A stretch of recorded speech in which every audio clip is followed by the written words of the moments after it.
Assalamualaikum warahmatullahi wabarakatuh.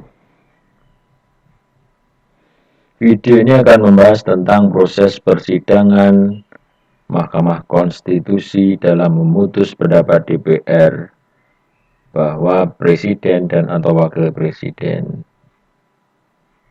melakukan pelanggaran hukum atau proses pemberhentian. Sebelum persidangan, permohonan didaftarkan ke Mahkamah Konstitusi, kemudian diteliti kelengkapannya.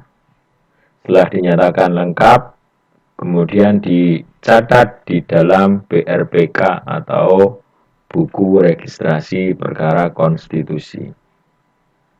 Setelah terdaftar, permohonan disampaikan kepada Presiden dalam jangka waktu 3 hari kerja sejak dicatat dalam BRPK. Dan Presiden atau Wakil Presiden itu harus menyampaikan tanggapan secara tertulis atas permohonan tadi yang sudah diterima paling lambat sehari sebelum sidang pertama dimulai. Nah, tanggapan tertulis dari Presiden dan atau Wakil Presiden tadi dibuat dalam rangkap 12. Kemudian dalam hal Mahkamah Konstitusi menetapkan hari sidang yang pertama, itu harus sudah dilakukan paling lambat 7 hari sejak permohonan dicatat di dalam BRPK.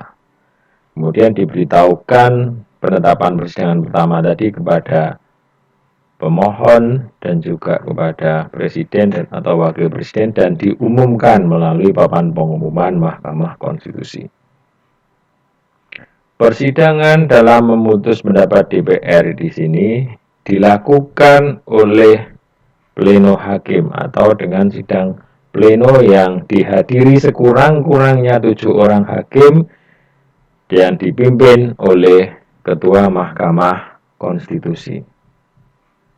Nah, ini adalah tahapan-tahapan dalam proses pemeriksaan pendapat DPR bahwa Presiden dan atau Wakil Presiden melakukan pelanggaran hukum. Pada tahap pertama disebut dengan sidang pemeriksaan pendahuluan.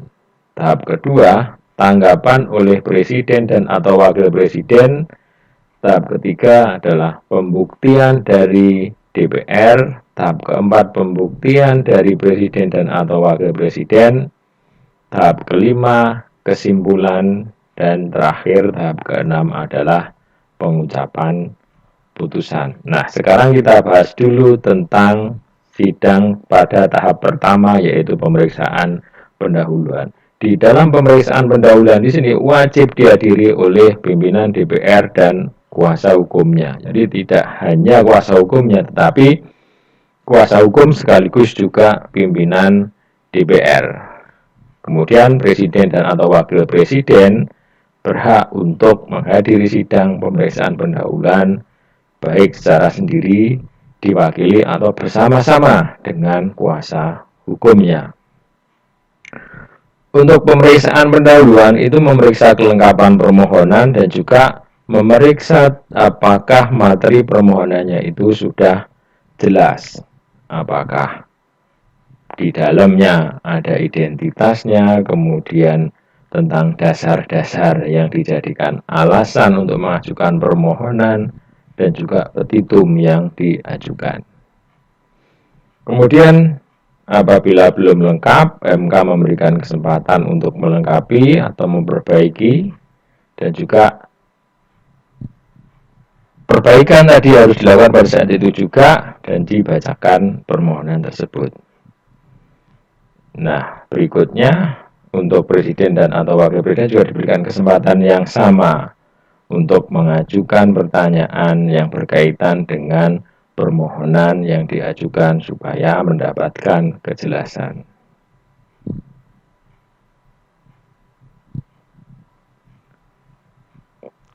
Juga majelis hakim juga bisa ya memberikan pertanyaan atau mengajukan pertanyaan